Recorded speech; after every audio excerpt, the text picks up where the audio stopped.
Paz do Senhor, gente.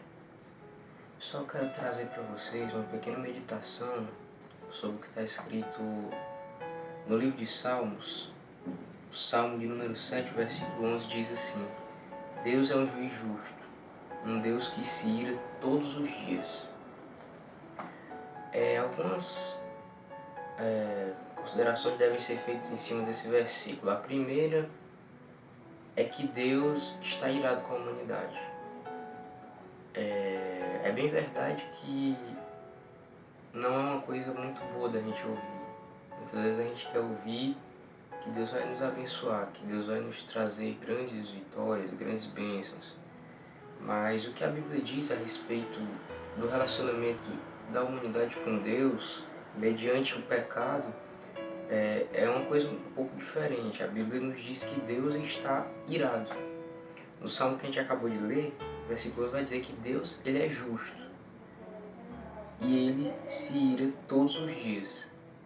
A ira de Deus ela é justa contra a humanidade, porque uma vez que o homem caiu em seus pecados, um Deus que é justo e santo, ele não pode compactuar com o mal. E a resposta de um Deus justo a um homem pecador e caído é exatamente a ira. E com a ira a condenação. No Salmo 5, versículo 4 diz assim: Porque tu não és um Deus que tenha prazer na iniquidade, nem contigo habitará o mal. Então nosso Deus ele não tem prazer no pecado, não tem prazer na iniquidade. O grande problema é que a gente passa nosso dia a dia vivendo como se estivesse tudo bem. A gente vive nossos dias e vamos para vários lugares, comemos, bebemos, dormimos, acordamos, trabalhamos, estudamos como se tudo estivesse muito bem. E a Bíblia nos revela uma realidade muito diferente do que tem sido pregado muitas vezes nas nossas igrejas e por aí afora, onde diz que nosso Deus é um Deus que está pronto para abençoar qualquer um, independente do que você faça. E não é bem assim. Nós vimos que Deus ele está irado. E a ira de Deus ela resulta em condenação para o homem. É verdade que Deus é amor. A Bíblia explica, João ele vai dizer que Deus é amor. Mas o amor de Deus não pode se sobrepor à justiça de Deus. E a reação, como eu já falei, dessa justiça de Deus para com o pecado do homem é a condenação.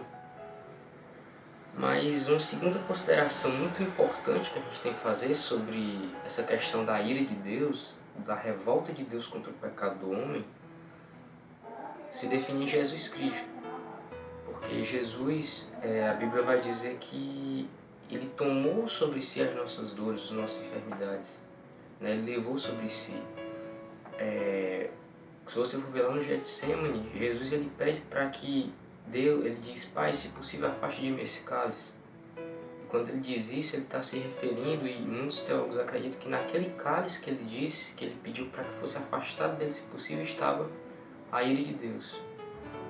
Então a ira de Deus estaria sobre aquele cálice, e Jesus ele bebeu o cálice com a ira de Deus. Então Jesus ele bebeu toda a ira de Deus. Por isso que quando ele está na cruz, nos últimos instantes, ele olha para Deus e diz: Pai, por que me desamparaste?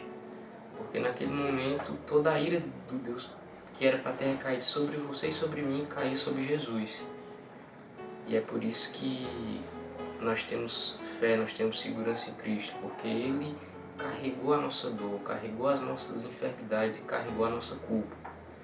Então a condenação que era para ter vindo sobre mim, sobre você, caiu sobre Jesus. Mas para isso é necessário que a gente busque a presença dele, é necessário que a gente se arrependa dos nossos pecados, dos nossos erros. E nós não podemos desconsiderar a ira de Deus. Deus está irado com o mundo, Deus está irado com o pecado. Mas existe uma saída, existe uma solução. E essa solução se encontra no nome e no sangue de Jesus. Essa solução se encontra na cruz do Calvário. Então eu convido você a meditar um pouco sobre isso e a buscar a revelação da cruz, a buscar o arrependimento mediante a cruz de Cristo. Porque essa é a única coisa que pode afastar de nós a ira vindoura. É a única coisa que pode desviar de nós a ira de Deus e nos tornar não só perdoados, mas justificados diante de Deus. Então gente, fiquem com Deus e paz do Senhor.